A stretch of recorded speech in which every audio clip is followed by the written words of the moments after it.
Close your eyes and let me take you somewhere you might not want to go alone. We're travelling across time and ocean back to December 1872, when the Atlantic was a different kind of wilderness. Ships disappeared into fog and never returned. Storms could swallow entire crews without warning. The sea kept its secrets. But this story isn't about storms or accidents. This is about something else entirely. Something that would puzzle investigators for more than a century. Picture the Dei Gratia, a Canadian brigantine cutting through the cold Atlantic waters between Portugal and Gibraltar. The crew is tired. They've been at sea for weeks, and the December wind carries the promise of worse weather ahead. Captain David Morehouse stands at the bow scanning the horizon through his telescope. That's when he sees her, a ship drifting alone in the distance. Her sails are set, catching the wind, but she's moving wrong. Too slow, too aimless, like she's lost. Morehouse calls to his crew. They adjust course toward the drifting vessel. As they draw closer, details emerge that make no sense. The ship appears to be in good condition. Her rigging looks intact, but there's no one visible on deck, no response to their calls across the water. The mystery ship is the Mary Celeste, an American merchant brigantine that left New York Harbor just weeks earlier. She should have crew members working the rigging, officers on the bridge, someone at the helm guiding her toward her destination in Italy. Instead, she drifts empty under the winter sky. Morehouse sends a boarding party across the choppy waters. What they find when they climb aboard would become one of the most enduring mysteries in maritime history. The cargo is intact. Personal belongings remain undisturbed. Food sits prepared in the galley. Charts lie open on the navigation table, marked with the ship's position just days earlier. 10 people vanished without explanation. Captain Benjamin Briggs, his wife Sarah, their 2-year-old daughter Sophia, and 7 experienced crew members. Gone as if they had never existed. The only thing missing from the Mary Celeste is her lifeboat. Why would experienced sailors abandon a seaworthy ship for a small boat in the middle of the Atlantic? What could drive 10 people to leave behind everything they owned and launch themselves into the winter ocean? The Mary Celeste carried over 1,700 barrels of industrial alcohol, valuable cargo worth thousands of dollars. Pirates would have taken it. Mutineers would have seized the ship. Natural disasters would have left evidence of damage. But the Mary Celeste shows none of these signs. She's simply empty. Let me tell you about the theories that have tried to solve this puzzle. Scientists, investigators, writers, and dreamers have all offered explanations for what happened aboard the Mary Celeste. Some are rational. Others venture into darker territory. None of them fully satisfy. The Mary Celeste challenges our need for logical explanations. She reminds us that sometimes the ocean keeps its secrets, that some questions resist our attempts to answer them, no matter how sophisticated our investigations become. Tonight, as you drift towards sleep, we'll explore what might have happened in those final hours aboard the Mary Celeste. We'll examine the evidence, consider the possibilities, and ultimately confront something more unsettling than any single explanation. The possibility that some mysteries are meant to remain mysteries, that the sea has its own logic, its own reasons, its own way of taking what it wants. Are you ready to step aboard a ship where time stopped in December 1872? To walk the deck where 10 people made a decision that defied every maritime instinct they possessed? Then settle in and let the Mary Celeste carry you into the deep waters of the unknown. The Mary Celeste wasn't born under that name. She began life as Amazon, launched in 1861 from the shipyards of Nova Scotia. Her builders crafted her from local timber, spruce and pine that had weathered Atlantic storms in the forest, before they weathered them at sea. From the beginning, she seemed touched by misfortune. Her first captain died before her maiden voyage ended. The next captain ran her aground. She caught fire while docked in New York Harbor, then collided with another vessel in the English Channel. Sailors began whispering that Amazon carried bad luck in her hull. By 1868, she had changed hands multiple times. Her new American owners rechristened her Mary Celeste, hoping a new name might break whatever curse seemed to follow the vessel. They refitted her as a merchant brigantine, 2 masts, square-rigged on the foremast, fore and aft rigged on the main. She was 103 feet long, 25 feet wide, built for cargo rather than speed, sturdy, reliable. The kind of ship that could cross the Atlantic loaded with goods and return with profit in her hold. Benjamin Briggs took command in 1872. He was 37 years old, a master mariner with years of experience navigating Atlantic shipping routes. Briggs came from a seafaring family. His father had been a sea captain. His brothers worked in maritime trades. The ocean was in his blood. More importantly, Briggs was known for his caution. Other captains might take risks to save time or avoid port fees.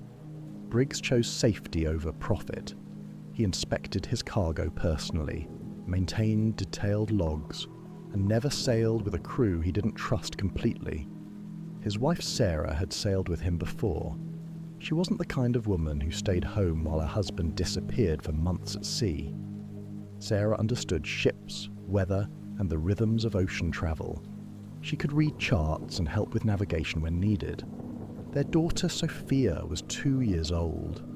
Born to parents who lived between land and sea, she had already crossed the Atlantic twice. For her, the Mary Celeste's cabin was as familiar as any nursery.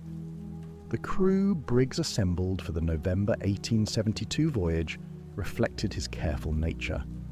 Albert Richardson served as first mate, experienced, steady, and respected.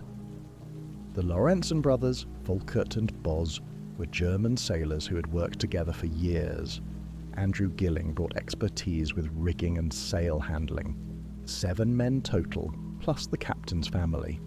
Just enough hands to work the ship efficiently without overcrowding the small crew quarters. The cargo they loaded in New York seemed straightforward enough. 1,701 barrels of denatured alcohol, destined for a wine merchant in Genoa, Italy. Industrial alcohol used for fortifying wines and manufacturing spirits. Legal cargo properly documented, insured for $37,000. But alcohol, even industrial alcohol, carries its own dangers. The barrels were made of red oak, sealed with traditional methods that weren't always perfect. On a long ocean voyage, temperature changes and rough seas could cause leaks. Alcohol vapors could accumulate in the cargo hold. Briggs knew this. He had transported similar cargoes before. He understood the precautions necessary to prevent fires or explosions. The Mary Celeste's hold was well ventilated, her cargo properly secured. Still, carrying 1,700 barrels of alcohol meant living above a potential bomb for the duration of the Atlantic crossing. On November 7th, 1872, the Mary Celeste cleared New York Harbor. Weather was fair, winds favorable. Briggs estimated the voyage to Genoa would take approximately 6 weeks, arriving in mid-December with time to spare before Christmas. The last communication anyone received from the Mary Celeste was a brief signal exchanged with another American vessel, the Dei Gratia, as both ships departed New York waters on the same day. Captain Morehouse of the Dei Gratia noted the Mary Celeste's position and heading in his log. Both ships were bound for Mediterranean ports. Both carried experienced crews and valuable cargo. Both expected routine voyages across familiar shipping lanes. Only one of them would complete the journey.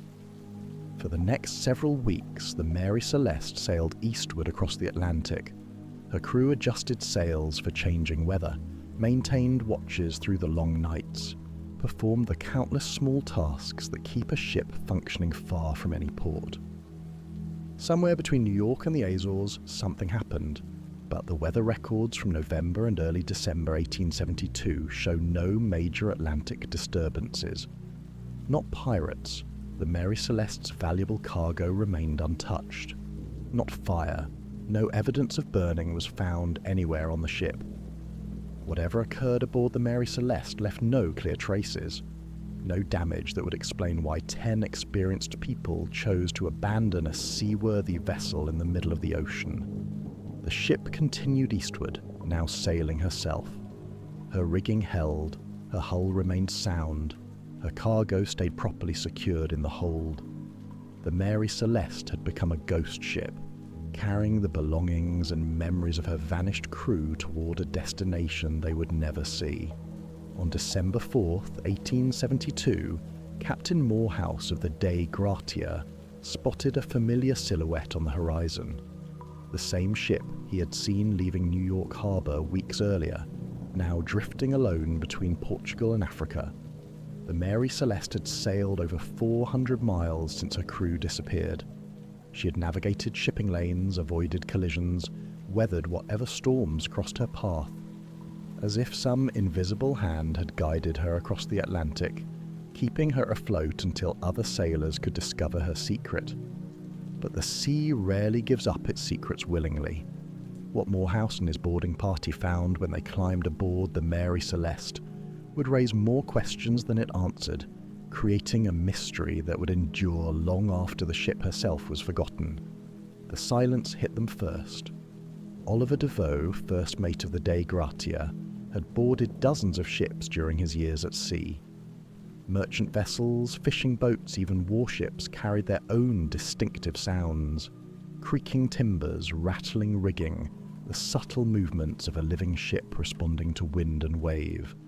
The Mary Celeste was different. She felt hollow, empty in a way that went deeper than the absence of human voices.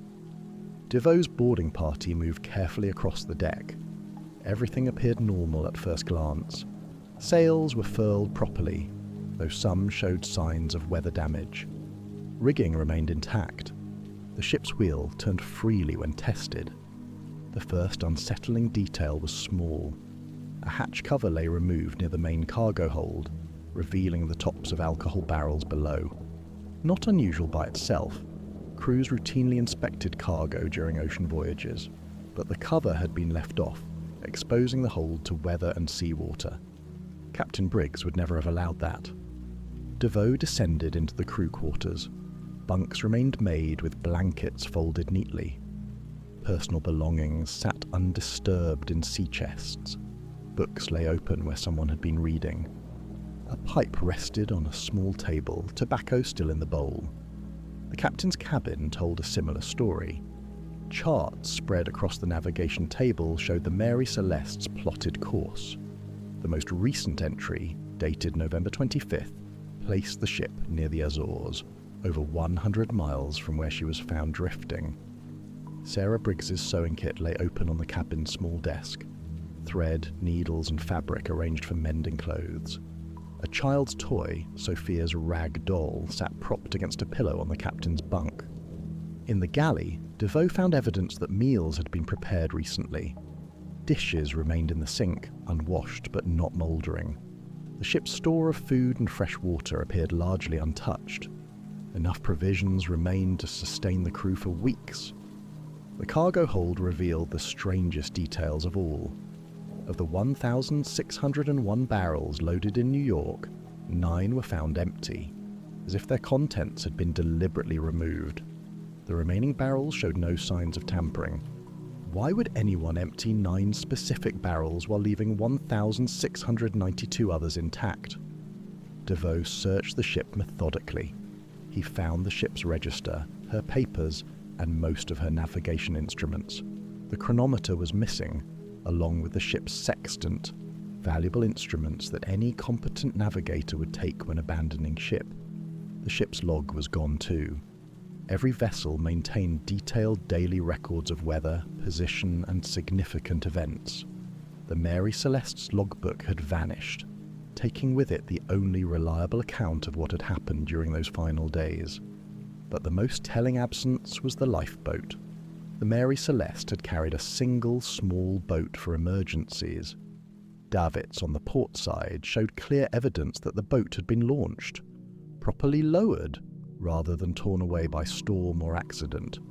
10 people had made the conscious decision to leave their ship and trust their lives to a small boat in the open Atlantic.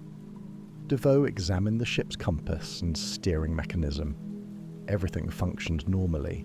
The Mary Celeste remained seaworthy, capable of continuing her voyage to Genoa under competent navigation. Her hull showed no significant damage. Her rigging could handle normal weather conditions. This was the central puzzle that would frustrate investigators for decades. The Mary Celeste wasn't sinking, she wasn't on fire. She hadn't been attacked by pirates or overwhelmed by storms. She was a perfectly functional ship, abandoned for no apparent reason. Water had entered the cargo hold through the open hatch, but not enough to threaten the vessel's stability. Some alcohol had leaked from damaged barrels, creating strong fumes below deck, but nothing that experienced sailors couldn't handle with proper ventilation. The boarding party spent several hours examining every accessible part of the ship. They found no evidence of panic or hasty departure. Personal valuables remained in the crew quarters. Men facing pirates or mutiny wouldn't have left behind their money and possessions. The Mary Celeste appeared to have been abandoned in an orderly fashion. Someone had taken time to secure important navigation instruments and remove the ship's official papers. The crew had launched the lifeboat properly rather than cutting it free in desperation. Yet something had motivated 10 experienced people to leave their ship and venture into the Atlantic in a small boat during winter weather. Something urgent enough to overcome every instinct that told sailors to stay with their vessel unless absolutely certain it would sink. Captain Morehouse faced a difficult decision. Maritime law awarded salvage rights to vessels recovered at sea, but claiming the Mary Celeste meant dividing his crew between 2 ships for the remainder of the voyage. He would need to spare 3 men to sail the abandoned brigantine to port. The potential salvage award made the risk worthwhile. The Mary Celeste and her cargo were worth more than $46,000. Even after legal fees and administrative costs, a successful salvage claim could provide substantial compensation for Morehouse and his crew. DeVoe volunteered to captain the Mary Celeste, with 2 other crew members from the Dei Gratia. They would attempt to sail both ships to Gibraltar, where British Admiralty courts could sort out the legal complications. As the Dei Gratia sailed away, leaving DeVoe alone with the Mary Celeste, the abandoned ship seemed to come alive again. Wind filled her sails, waves broke against her bow, rigging sang in the Atlantic breeze. But the silence remained, the emptiness that had nothing to do with missing voices and everything to do with missing answers. The Mary Celeste resumed her interrupted voyage, now carrying 3 new souls across the ocean. Behind her, somewhere in the vast Atlantic, lay the truth about what had happened to Captain Briggs, his family, and their 7 crew members. The sea had swallowed 10 people without leaving any trace of their fate. The Mary Celeste sailed on, keeping her secrets, carrying her mystery toward ports where investigators would try for over a century to understand what had driven her original crew into the winter ocean. They would never succeed completely. Picture yourself in Gibraltar Harbour, January 1873. The Mary Celeste sits at anchor, her mystery deepening with each passing day. British Admiralty officials board her with notebooks, measuring instruments, and the methodical patience of men who believe every puzzle has a solution. They are wrong. Frederick Solly Flood, the Admiralty proctor, approaches the investigation with the certainty of someone who has seen maritime mysteries before. Ships are abandoned for rational reasons. Crews disappear because of violence, accident, or deliberate deception. The Mary Celeste must fit one of these familiar patterns. But the evidence refuses to cooperate with Flood's expectations. He examines every inch of the ship's hull. No damage that would cause flooding. No impact marks suggesting collision with another vessel. The Mary Celeste's planking remains sound. Her seams properly caulked. Her structure intact. Flood searches for signs of violence. Mutinous crews leave blood behind. Pirates damage what they cannot steal. Attackers break things during struggles for control. The Mary Celeste shows none of these traces. Her crew quarters remain tidy. Her captain's cabin displays no evidence of forced entry. Even the alcohol cargo, valuable enough to motivate theft, sits undisturbed in the hold. The first scientific theory emerges from Flood's frustration. Perhaps the crew manufactured their own disappearance. Insurance fraud was common enough in 1873. A captain might arrange to abandon his ship, claim she was lost at sea, and collect payment for both vessel and cargo. This theory crumbles quickly under examination. Briggs owned only a small share of the Mary Celeste. The insurance policies were held by other investors who had no motive for fraud. More importantly, abandoning a ship in the Atlantic carried enormous personal risk, the kind of risk no rational person would accept for modest financial gain. Scientists of the 1870s possessed limited tools for investigating maritime mysteries. They could examine physical evidence, interview witnesses, and apply logical reasoning. Chemical analysis was primitive. Weather records were incomplete. Oceanographic knowledge remained rudimentary. Still, they tried to construct rational explanations for the Mary Celeste's empty deck. Dr. Oliver Wendell Holmes, writing in the Atlantic Monthly, proposed that sea quakes might have convinced the crew their ship was breaking apart. Underwater earthquakes could create sudden, violent movements that felt like structural failure. Experienced sailors, believing their vessel was about to sink, might abandon ship hastily. The theory explained the crew's decision to launch the lifeboat. It accounted for their apparent haste in leaving behind personal belongings. It even suggested why they had removed the ship's navigation instruments, essential tools for survival in a small boat. But seaquakes leave evidence. They damage cargo, shift ballast, and create detectable stress on ship structures. The Mary Celeste showed none of these signs. Weather records from late November 1872 revealed no major Atlantic storms. The Mary Celeste had encountered rough seas. Her rigging showed evidence of storm damage, but nothing severe enough to threaten an experienced crew survival aboard a sound vessel. As the 19th century progressed, new scientific theories emerged to challenge earlier explanations. In 1884, a chemist named Dr. Patton suggested that alcohol vapors might have created dangerous conditions in the cargo hold. Industrial alcohol produces toxic fumes when it leaks from storage containers. Concentrated vapors can cause hallucinations, panic, and irrational behavior. The Mary Celeste's cargo included 9 empty barrels. If those barrels had leaked their contents gradually, alcohol fumes could have accumulated in the hold over several days. The crew might have feared an explosion, or they might have been poisoned by breathing concentrated vapors. This theory gained support from maritime experts who understood alcohol's dangers. Ships carrying similar cargoes had experienced fires and explosions. Crews had been overcome by toxic fumes from leaking industrial alcohol.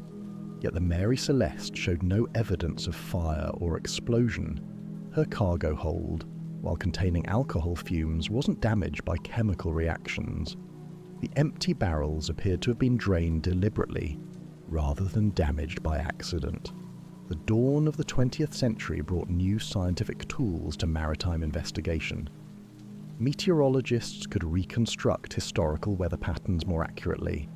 Chemists could analyze residues left by dangerous cargo. Oceanographers began understanding how currents and tides affected abandoned vessels.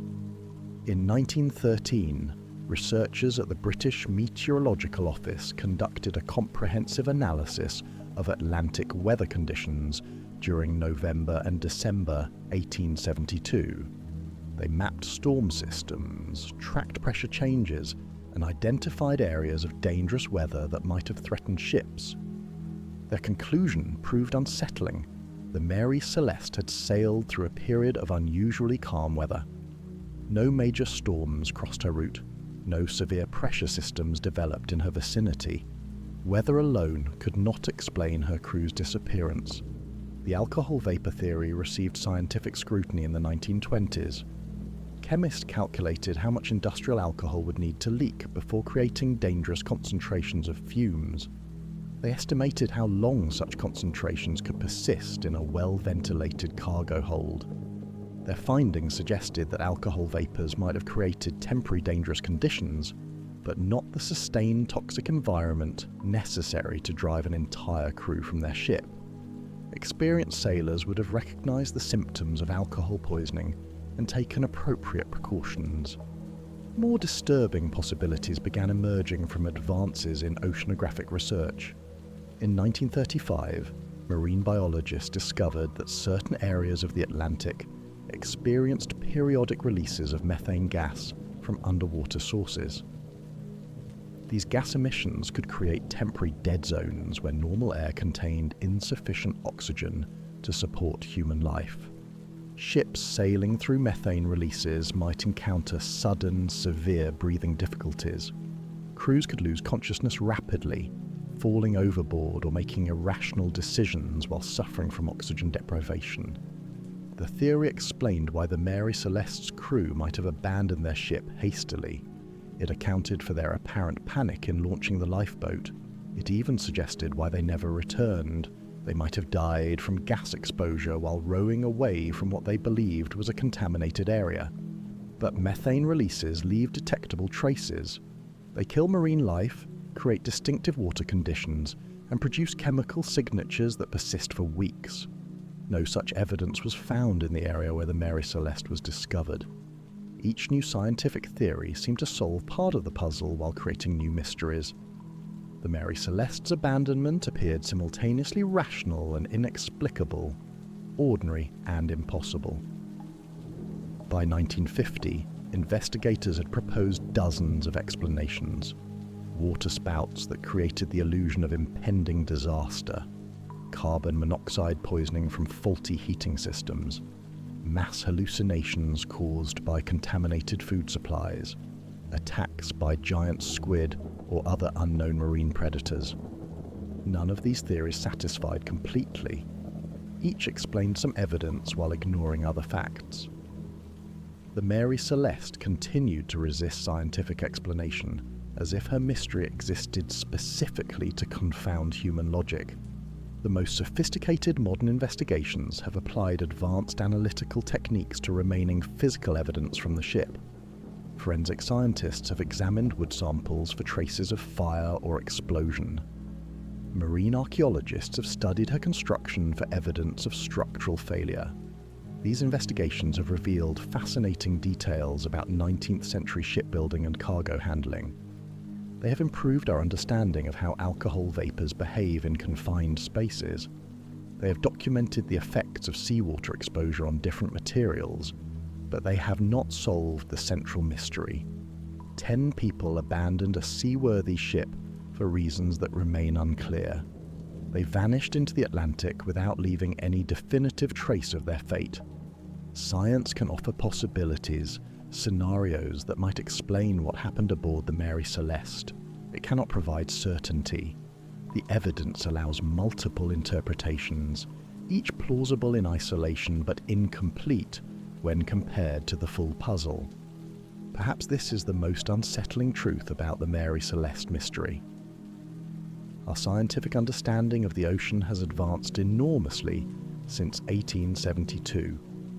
We can track weather patterns, analyze chemical reactions, and model complex maritime scenarios with unprecedented accuracy. Yet we still cannot explain why Captain Briggs, his family, and 7 experienced sailors chose to trust their lives to a small boat rather than remain aboard their perfectly functional ship. The Mary Celeste challenges our faith in scientific explanation itself. She suggests that some questions resist our tools, our methods, our fundamental assumptions about how rational investigation should work. Tonight, as you drift towards sleep, consider this possibility. The ocean keeps some secrets not because our science is inadequate, but because mystery itself serves a purpose in the natural world. Some stories are meant to remain unfinished.